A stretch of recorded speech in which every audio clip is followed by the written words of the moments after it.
Hello student, स्वागत है आप सभी का आपके अपने चैनल में। जैसा कि आप लोगों को पता, हम आपके लिए बैक टू बैक क्लासेस लेकर के आ रहे हैं। तो आज की वीडियो में हम आपसे बात करने वाले हैं एमए फर्स्ट ईयर के बारे में। एमए फर्स्ट ईयर की सोशियोलॉजी के सेकंड सेमेस्टर का पेपर नंबर 1 हम आपके साथ डिस्कस कर रहे हैं। ऑलरेडी हमने पेपर नंबर 1 का यूनिट नंबर 1 पूरा कंप्लीट करवा दिया है। तो अगर आपने वो वीडियोज़ नहीं देखी है तो प्लीज़ चैनल पर विजिट करके आप वो वीडियोज़ देख सकते हैं। और आज हम स्टार्ट करने वाले हैं आपका यूनिट नंबर सेकंड सेमेस्टर का एमए फर्स्ट ईयर की सोशियोलॉजी के पेपर 1 का यूनिट नंबर 2। और यह है हमारा आज का पहला दिन। हम स्टार्ट कर रहे हैं सोशियोलॉजी का second semester unit number second.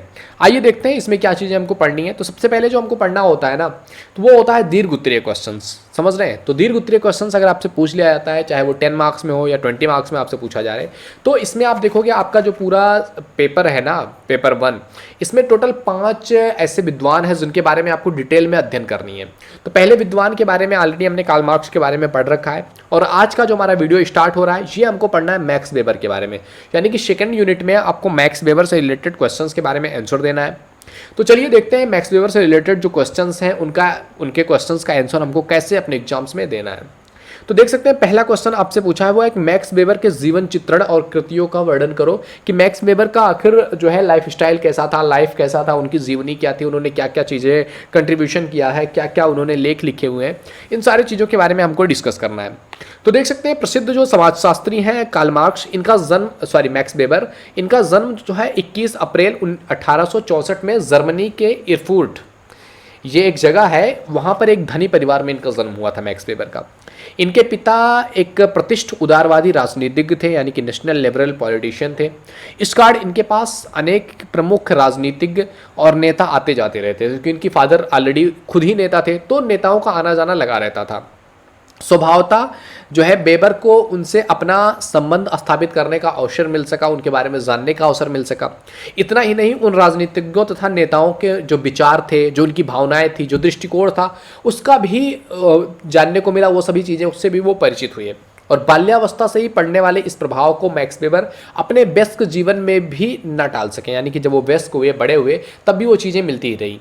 साथ ही राजनीतिक क्षेत्र में एक प्रतिष्ठित व्यक्ति होने के कारण उनके पिता को सपरिवार एक स्थान से दूसरे स्थान को जाना होता था। इस प्रकार कुछ तो प्रतिष्ठित नेताओं के संपर्क में रह करके और कुछ इधर उधर घूमने व देखने से भी मैक्स वेबर को और भी चीज़ें सीखने को मिलती रही लगातार। तो इससे क्या हुआ कि इसका परिणाम स्वरूप यह हुआ कि बचपन से ही उनका जो बौद्धिक विकास था वो एक ढंग से होता रहा। नवीन बातों को जानने की इच्छा और जिज्ञासा सदा ही उनके मन में रहती थी। इस जिज्ञासा से प्रेरित होकर मैक्स वेबर अपना समय जो है वो पुस्तकों के विस्तृत अध्ययन में व्यतीत किया करते थे। 13 साल की जब इनकी उम्र हुई तब उन्होंने एक ऐतिहासिक निबंध इतने सुंदर तरीके से लिखा कि उसे पढ़ करके लोग आश्चर्यचकित हो गए थे। बालक के भावी जीवन की एक झलक दिखाई देने लगी थी कि बच्चा 13 साल की उम्र में अगर इस तरीके के लेख लिख रहा है तो आने वाले टाइम पीरियड में क्या करेगा। तो 3 साल तक श्री वेबर ने जो है हाइडेलबर्ग विश्वविद्यालय में कानून की शिक्षा लिया। इसके बाद जीवन के कुछ नवीनता लाने की इच्छा से ये सेना में भी भर्ती हो गए। जब वहाँ से काम छोड़े तो बर्लिन जो विश्वविद्यालय है उसमें प्रवेश लिया और 1885 में कानून की उपाधि लिया। और इसके बाद 1851 में रोम का कृषि संबंधी जो इतिहास है उसको लिखा, जिसमें प्रचुर ख्याति इनको मिली। उन्होंने एक जूरिस्ट के रूप में बर्लिन में भी अपने आप को प्रतिष्ठित किया। 1892 में उनकी एक बहुत ही जो है प्रसिद्ध कृति रही थी, जिसका नाम है डाइवर जो है हेलनिसे डर लैंडरवेटर। तो इसमें जो इनका ये था ये प्रकाशित हुआ 1892 में, जिससे इनको काफ़ी ख्याति मिली और इनकी ख्याति भी बढ़ी। जो है फ्रेबर्ग विश्वविद्यालय में उन्हें राजनीतिज्ञ अर्थशास्त्र के प्रोफेसर के पद पर भी आमंत्रित किया गया। 2 साल तक इन्होंने विश्वविद्यालय में काम करने के बाद 1896 में हाइडेलबर्ग विश्वविद्यालय में चले गए। और फिर क्या हुआ, परंतु उनका जो बौद्धिक जीवन था, उनकी जो दीर्घकालीन बीमारी की कार्ड जो है विघटित अवस्था में रहा और सन 1918 तक की अवस्था उनकी बनी रही। बीमार रहने पर मैक्स वेबर ने अध्ययन कार्य को नहीं छोड़ा। थोड़ा बहुत स्वस्थ होने पर अपने सोशल रिफॉर्म और सोशल पॉलिटिक्स नामक पत्रिका का संपादन किया। इन्होंने अपनी लेखनी को राजनीति के क्षेत्र में एक अस्त्र के रूप में प्रयोग किया और अपने लेखों के माध्यम से राजनीति में भाग लेना स्टार्ट किया। इसके परिणाम स्वरूप ये हुआ कि ये कमीशन के पद पर, जो कमीशन हुआ करते थे वहाँ पे, उसके पद पर नियुक्त हुए, जिसे एक तरीके से जो है वर्साइलेज शांति सम्मेलन के विषय में अपनी रिपोर्ट प्रस्तुत करनी थी। उस समय जो है समिति के भी सदस्य ये रहे और जिसने बैमार संविधान की रूपरेखा भी तैयार किया, यानी कि म्यांमार में जो संविधान था उसकी रूपरेखा तैयार करने में भी इनकी अहम भूमिका रही। 1918 में इन्होंने जो है वियना विश्वविद्यालय में फिर से प्रोफेसरी का काम शुरू किया और इस विश्वविद्यालय से फिर उनका जो म्यूनिख विश्वविद्यालय में चले गए ये। वहीं 1920 में इनका देहांत हो गया। तो इस तरीके से इनका टाइम पीरियड रहा, चलता रहा। मैक्स वेबर की जो कृतियां रही है उसमें जो था वो Protestant ethic and the spirit of capitalism 1906 में प्रकाशित हुई। इसी पुस्तक ने जो है इनके द्वारा प्रतिपादित धर्म के समाजशास्त्र का सर्वोच्चतम रूप देखने को मिला। इस पुस्तक में मैक्स वेबर ने यह जो है दिखलाने का प्रयास किया है कि पूंजीवाद के विकास ने प्रोटेस्टेंट धर्म के आचारों पर क्या प्रभाव पड़ा हुआ है। इनके मतानुसार क्या था कि प्रोटेस्टेंट धर्म के जो आचार है वो पूंजीवादियों के विकास का एक प्रत्यक्ष संबंध दिखाई देता है और इस प्रकार से जो गैर प्रोटेस्टेंट धर्म वाले देशों में पूंजीवाद का जो वास्तविक विकास संभव नहीं हो सकता है। मैक्स वेबर ने अपने सिद्धांतों के समर्थन में जो है कन्फ्यूशियन, हिंदू, बौद्ध, ईसाई, इस्लाम, यहूदी इन 6 धर्मों का अध्ययन किया था। दुर्भाग्यवश धर्म के समाजशास्त्र का अध्ययन उनके जीवन काल में संपूर्ण नहीं हो पाया। फिर भी जो है उसको अभी हाल में 3 पुस्तकों में संपादित और अनुवादित किया जा चुका है। उसमें पुस्तकें हैं द हिंदू सोशल सिस्टम, ये था। दूसरा था द रिलीजन ऑफ चाइना और तीसरा था आपका कन्फ्यूजियम एंड फैसिज्म और एंशिएंट टुडेजियम। इन सभी चीज़ों पर इन्होंने अध्ययन कर लिया था और ये सारी चीज़ें प्रकाशित हुई। जो निबंध था मैक्स वेबर ने स्वयं ही लिखे हुए थे। इसका संपादन भी टालकाट पार्सन्स ने किया था और अंग्रेजी भाषा में the theory of social and economic organization के नाम से ये प्रकाशित हुआ 1947 में। तो इस तरीके से इनका पूरा टाइम पीरियड चला, जीवन पीरियड चला। अब ये था पहला क्वेश्चन जिसमें हमने जो है इनके बारे में, इनके जीवन के बारे में, इनकी कृतियों के बारे में समझा। अब बात करते हैं इसके बाद अगला क्वेश्चन की तरफ बढ़ते हैं। दूसरा क्वेश्चन आप देख सकते हैं आपके सामने दिख रहा है कि वेबर ने समाजशास्त्र की व्याख्या कैसे किया है। वेबर समाजशास्त्र की व्याख्या कैसे करते हैं इसका वर्णन करो। यानी कि वेबर ने समाजशास्त्र को किस तरीके से परिभाषित किया है। तो मैक्स वेबर के अनुसार समाजशास्त्र जो है वह विज्ञान है जो कि सामाजिक क्रिया का निर्वाचनात्मक बोध करने का प्रयत्न करता है। इनका मानना था कि समाजशास्त्र एक ऐसा विज्ञान है जो समाज में जो क्रियाएं हो रही है उसका निर्वाचनात्मक बोध कराने का प्रयत्न करता है, जिससे कि जो इसकी सामाजिक क्रिया की गतिविधि है और परिणाम है उसको कारण सहित स्पष्ट किया जा सकता है, उसको कारण सहित व्याख्या दिया जा सकता है। तो उपरोक्त परिभाषा से स्पष्ट होता है कि मैक्स वेबर के समाजशास्त्र की जो अध्ययन वस्तु है वो सामाजिक क्रिया है। यानी कि मैक्स वेबर की सामाजिक क्रिया का सिद्धांत काफ़ी महत्वपूर्ण रहा है। आपने ग्रेजुएशन में भी ये सारी चीज़ें पढ़ी होंगी। लेकिन इस संबंध में मैक्स वेबर के शब्दों में अगर कहा जाए तो यह स्मरणीय है कि समाजशास्त्र किसी भी अर्थ में केवल सामाजिक क्रिया के अध्ययन तक ही सीमित नहीं है। और कुछ लोग मैक्स वेबर के जो सामाजिक क्रिया का सिद्धांत है वहीं तक समाजशास्त्र को मानते हैं, जबकि मैक्स वेबर ने खुद कहा हुआ है कि यह समाजशास्त्र का जो अर्थ है वो केवल सामाजिक क्रिया तक सीमित नहीं है। हाँ, इतना आवश्यक है कि सामाजिक क्रिया समाजशास्त्र का कम से कम उस समाजशास्त्र का जिसे वेबर ने प्रकाशित किया है उसका एक सेंटर पॉइंट है, लेकिन पूरा समाजशास्त्र केवल सामाजिक क्रिया नहीं है, ऐसा वेबर ने भी कहा हुआ है। और समाजशास्त्र को एक विज्ञान की स्थिति प्रदान करने में जो है इनकी जो सिद्धांत रहा है वो काफ़ी निर्णायक साबित हुआ है। दूसरे शब्दों में अगर कहा जाए तो समाजशास्त्र के अंतर्गत हम केवल सामाजिक क्रियाओं का अध्ययन ही करते हैं।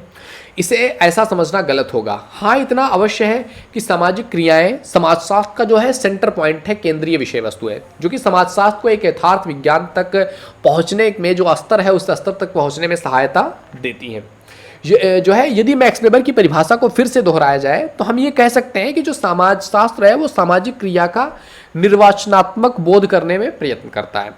अर्थात मैक्स वेबर के समाजशास्त्र में सामाजिक क्रिया और अर्थपूर्ण बोध ये 2 पक्ष हैं। एक सामाजिक क्रिया और सामाजिक क्रिया का जो बोध है वो अर्थपूर्ण होना चाहिए। ऊपर से हम यह सामाजिक क्रिया के विषय में लिख आए हैं कि हमें निर्वचनात्मक बोध के विषय में भी समझ लेना चाहिए, यानी कि जो भी चीज़ें हैं उसका बोध क्या निकल रहा है, जो भी सामाजिक क्रिया है उसका बोध क्या निकल रहा है, इस चीज़ को समझना भी समाजशास्त्र का एक बहुत ही इंपॉर्टेंट पार्ट हो जाता है। अब मैक्स वेबर इस बात पर बल देते हैं कि समाजशास्त्र जो है वो सामाजिक क्रिया के साधारण बोध से संतुष्ट नहीं होता है। मैक्स वेबर कहते हैं कि जो समाजशास्त्र है वो सामाजिक क्रिया का जो साधारण बोध है उससे ही संतुष्ट नहीं होता है, बल्कि अर्थपूर्ण बोध होना चाहिए। केवल सामाजिक क्रिया को समझना नहीं है, बल्कि उस क्रिया से समाज को क्या सीखने को मिल रहा है, क्या उसका अर्थ निकल रहा है, इस चीज़ को समझना भी काफ़ी इंपॉर्टेंट हो जाता है। इन्होंने कहा है कि किसी भी घटना या परिस्थिति का अर्थ 2 प्रकार से हो सकता है। एक हो सकता है जो औसत वर्ग के लोग लेते हैं, यानी कि ये अर्थ जो कि साधारण समाज में अधिकांश लोग समझते हैं, और दूसरा होता है यथार्थ अर्थ। यथार्थ अर्थ क्या होता है? ये वो अर्थ होता है जो कि एक व्यक्ति परिस्थिति के संबंध में पूर्ण जानकारी प्राप्त कर लेने के बाद तर्क संगत आधार पर लगाता है। यानी कि पूरी जानकारी आपने देख लिया, पूरा सब कुछ समझ लिया, उसके बाद उस पर आप रीजनिंग करते हैं, तर्क लगाते हैं, और उसके बाद जो जानकारी निकल करके आती है उसको कहते हैं हम यथार्थ अर्थ। इन दो प्रकार के अर्थ का भेद को जो है एक उदाहरण के द्वारा आप समझ सकते हो कि मान लीजिए कि कोई विद्यार्थी किसी परीक्षा में बैठने जा रहा है, कोई स्टूडेंट है, एक परीक्षा देने जा रहा है। वो अपनी परीक्षा की जो तैयारी है वो इस प्रकार से करता है कि अधिकतम अंक उसको ज़्यादा से ज़्यादा नंबर मिल सके। हर कोई स्टूडेंट ऐसा चाहता है। इस लक्ष्य की प्राप्ति के लिए उसकी क्रियाएं परीक्षा में आने वाले संभावित प्रश्न पत्र, उनको बनाने वाले परीक्षक, पिछले वर्षों में पीछे पूछे गए जो प्रश्न हैं, इन सभी से संबंधित उन सामान्य अनुमानों पर आधारित होता है। जैसा कि अधिकांश विद्यार्थी लगाते हैं कि देख लेते हैं पिछले साल कैसा पेपर आया हुआ था, या फिर जो है क्या प्रश्न पत्र हो सकता है, एक संभावित होती है, या कौन सा टीचर उस पेपर को बनाने वाला है। तो ये सारी चीज़ें हम देखते हैं और उसके अनुसार अपनी तैयारी करते हैं, जैसा कि अधिकांश व्यक्ति करते हैं। ये उक्त परीक्षा से संबंधित परिस्थिति का सामान्य या औसत अर्थ है, क्योंकि सामान्य लोग इसी तरीके से करते हैं। इसके विपरीत इसी परिस्थिति का जो यथार्थ अर्थ लगाना तब संभव होगा जब किसी विद्यार्थी को उस परीक्षा की प्रणाली, वास्तविक परीक्षक, संभावित पुस्तकें, इन सभी का ज्ञान हो जाए तो चीज़ें और भी ज़्यादा इजी हो जाती हैं और उसको यथार्थ को समझा जा सकता है कि हाँ यहाँ से पढ़ लोगे तो निकल जाएगा। यानी कि आपको पता है कि ये टीचर ही बना रहा है पेपर, ये टीचर ने कौन से बुक का यूज किया है पेपर बनाते समय, वो चीज़ आपको पता हो गया। और मतलब कि जो परीक्षा की प्रणाली है वो आपको पता है कि हाँ परीक्षा ऐसे ऐसे होने वाली, ऑब्जेक्टिव होगी, सब्जेक्टिव होगी, कितने क्वेश्चन पूछे जाएंगे, कितने मार्क्स के होंगे, ये सारा कुछ अगर आपको पता हो गया तो आप एक यथार्थ जो है निकाल सकते हैं। परीक्षा में सफल अथवा असफल होने पर विद्यार्थी अपने इस यथार्थ अर्थ का वास्तविक मूल्यांकन कर सकता है, और इस यथार्थ अर्थ पर परीक्षक और शिक्षक दोनों ही क्रियाओं को ठीक ठीक उचित विवेचना की जा सकती है। अब अगर हम बात करें मैक्स वेबर के अनुसार, तो मैक्स वेबर के अनुसार समाजशास्त्रियों को प्रत्येक सामाजिक घटना या क्रिया इसी प्रकार यथार्थ अर्थ खोजने का प्रयत्न करना चाहिए इन क्रियाओं में। अर्थात स्पष्ट यह है कि मैक्स वेबर का जो समाजशास्त्र है वो अर्थपूर्ण है। यानी कि मैक्स वेबर किसी भी चीज़ को ऐसे ही नहीं समझते। वो कहते हैं कि कोई भी सामाजिक क्रिया है उसके पीछे एक रीजन होता है और उसका कुछ ना कुछ अर्थ निकलता है। उन अर्थ को समझ करके ही किसी चीज़ के बारे में बात करना ही समाजशास्त्र कहलाता है। इसका संबंध अर्थपूर्ण सामाजिक क्रियाओं से है, पहली चीज ये। और दूसरा, इसकी पद्धति का उद्देश्य जो है वो सामाजिक क्रिया की व्याख्या पूर्णतः तार्किक आधार पर करना है, कि जो भी क्रियाएं हम कर रहे हैं, जो भी चीज को टारगेट रख करके उस चीज से रिलेटेड हम एक्शन ले रहे हैं, वो एक्शन किस तरीके से है। इसकी दो आधारभूत विशेषताओं के कारण जो है समाजशास्त्र को हम वैज्ञानिक कह सकते हैं कि हाँ जो समाजशास्त्र है वो क्या है, एक वैज्ञानिक सब्जेक्ट है या विज्ञान के अंतर्गत आने वाला सब्जेक्ट माना जाता है। उपरोक्त विवेचनों से ये सारी चीज़ें जो हमने डिस्कस किया है इससे स्पष्ट होता है कि प्रत्येक सामाजिक क्रिया का क्या होता है, एक उद्देश्य होता है और एक अर्थ भी निकलता है उसका। यह दूसरे व्यक्तियों की क्रिया और उद्देश्यों द्वारा प्रभावित होते हैं। समाजशास्त्र जो है ये सामाजिक क्रियाओं को उनके अर्थों के आधार पर उस रूप में अध्ययन करता है जिस रूप में वो प्राकृतिक विज्ञान से अलग हो पाती हैं। प्राकृतिक विज्ञानों में घटनाओं के उद्देश्य और अर्थ पर विचार नहीं किया जा सकता, क्योंकि प्राकृतिक घटनाएं तो प्राकृतिक नियम के अनुसार घटित होती हैं, तो उसके पीछे आप कितना भी ध्यान लगा लोगे, कितना भी चीज़ें समझने की कोशिश करोगे, वो चीज़ें आप अच्छे से समझ नहीं पाओगे। परंतु जो सामाजिक घटनाएं हैं वो तो व्यक्तियों की अंतः क्रियाओं का परिणाम है कि समाज में लोग क्या कर रहे हैं, कैसे कर रहे हैं, वो लोग कर रहे हैं। तो इसलिए समाजशास्त्र जो है वो घटनाओं के उद्देश्य और अर्थ दोनों पर अपना जो है अखंड ध्यान केंद्रित करता है कि हाँ क्या चीज़ है, कैसे है, और उसको समझा जा सकता है। मैक्स वेबर के अनुसार समाजशास्त्रीय पद्धति जो है ये कारण सहित व्याख्या और अर्थपूर्ण बोध के बीच एक संतुलन स्थापित करने में सफल हुआ है। वेबर कहते हैं कि जो समाजशास्त्रीय पद्धति है ये किसी भी चीज का कारण सहित व्याख्या की ये चीज है तो ये क्यों है, ये एक्शन हो रहा है तो क्यों हो रहा है, और अर्थपूर्ण बोध के बीच एक संतुलन बनाने में जो है सफल हुआ है। इसके बिना संपूर्ण समाजशास्त्र का विज्ञान जो है अवास्तविक हो जाएगा, क्योंकि तथ्यों के कारण जो है सहित कारण सहित जो संबंध है उसका ज्ञान क्रियाओं के अर्थों को ठीक ठीक जानने बिना संभव नहीं हो सकता है। इसके कुछ भी विपरीत होने पर समाजशास्त्र केवल तथ्यों का अर्थहीन वर्णन रह जाएगा। यानी कि अगर हम इसको हटा देते हैं तो समाजशास्त्र केवल क्या होगा, कोई फैक्ट्स है उसका एक अर्थ नहीं निकलता है, बस केवल एक वर्णन हो जाएगा।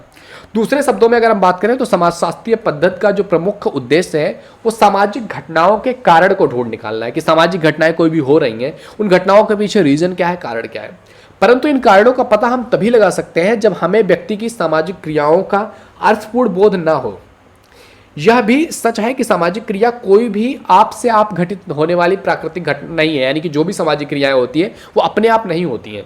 सामाजिक क्रिया तो व्यक्ति के क्रियाओं का या व्यवहारों द्वारा प्रभावित एक निर्धारण है, इस प्रकार हम कह सकते हैं कि मैक्स वेबर जो कह रहे हैं कि व्यक्ति द्वारा की गई जो क्रिया है जो कि अन्य व्यक्तियों की क्रियाओं को भी प्रभावित व निर्धारित करती है, वो अर्थपूर्ण बोध निकालती है और उस बोध के अनुसार सामाजिक कारणों को खोज निकालना ही एक समाजशास्त्रीय पद्धति का मुख्य लक्ष्य होना चाहिए। तो अपने समाजशास्त्र को इस विज्ञान के रूप में प्रतिष्ठित करने के लिए मैक्स वेबर सदैव प्रयत्नशील रहे और जागरूक रहे कि समाजशास्त्र को as a scientific subject prove किया जाए। और इस उद्देश्य में इन्होंने काफ़ी कठोर पूर्वक काम किया है कि क्या है और क्या होना चाहिए से इसको इन्होंने बताया हुआ है। प्रयोग सिद्ध ज्ञान को भविष्य कथन से तथा सर्वत्र सत्य वैज्ञानिक विश्लेषण का मूल्यांकन जो है वो निर्णय से बिल्कुल अलग रखा है इन्होंने। मैक्स वेबर का बहुत जो है कठोर विश्वास था कि अगर समाजशास्त्र और किसी भी सामाजिक विज्ञान को विज्ञान बनना है तो उसे दृढ़तापूर्वक केवल अपने अध्ययन को क्या तक ही सीमित रखना होगा। यानी कि अगर किसी चीज को विज्ञान बनना है तो उसको यह समझना पड़ेगा कि क्या है, वो चीज क्यों है, इस चीज का पता लगाना विज्ञान का काम नहीं है। जैसे कि पृथ्वी पर कोई भी चीज है, कोई भी परमाणु पाया जाता है तो विज्ञान ये नहीं पता लगाता कि मतलब वो सामान क्यों है। जैसे अगर कोई भी चीज़ पृथ्वी पर कोई भी तत्व मिलता है या कोई भी चीज़ें हो रही हैं तो उसके पीछे ये नहीं कि मतलब ये क्यों आ गया, ये सामान क्यों आ गया, इसको नहीं आना चाहिए, ये होना चाहिए या नहीं होना चाहिए। नहीं, विज्ञान का काम है कि क्या है उसके बारे में जानकारी प्राप्त करना और गैर आदर्शात्मक या प्रमाणिक आधार पर मानवीय संबंधों के ऐतिहासिक विकास के विशिष्ट और जो विवेचक पक्ष है उन चीज़ों का अध्ययन करना भी काफ़ी महत्वपूर्ण है। तीसरी चीज़ कि सामाजिक जीवन की जो बुनियादी गतिविधियां हैं उसमें पाई जाने वाली जो चीज़ें हैं उसको समझना। चौथी चीज़ है विभिन्न सांस्कृतिक तत्वों की अंतःक्रियाओं की जो वैज्ञानिक व्याख्या है वो करना। और पांचवी चीज़ है सर्वत्र सत्य वैज्ञानिक विश्लेषण प्रस्तुत करने के लिए जो मूल्यांकन निर्णय है उससे बचना। तो इस तरीके से हम देख सकते हैं कि जो है किस तरीके से समाजशास्त्र को एज ए साइंटिस्ट या as a scientific subject Max Weber ने इसको स्थापित करने की कोशिश किया हुआ है। तो ये थे हमारे दो क्वेश्चंस। आगे आने वाली क्वेश्चंस जो हम अगले वीडियो में डिस्कस करेंगे। जो ये वीडियो आपको दिख रहा है सेकंड नंबर वीडियो, तो इसमें हम डिस्कस करेंगे क्योंकि वीडियो ऑलरेडी लंबी हो चुकी है। तो आने वाली वीडियोज का नोटिफिकेशन आपको मिलता रहे इसके लिए चैनल को सब्सक्राइब करके बेल आइकन हिट कर दीजिए। वीडियो पसंद आए तो लाइक जरूर कीजिए। पहली बार चैनल पर आए please visit the channel. If you think it is valuable तो आप सब्सक्राइब भी कर सकते हैं। तो ये था हमारा आज का पहला video MA sociology second semester paper 1 के यूनिट नंबर 2 पर। ओके मेरे दोस्त, तो मिलते हैं आपसे अगले वीडियो में। तब तक के लिए जय हिंद, जय Bharat, thank you, bye bye.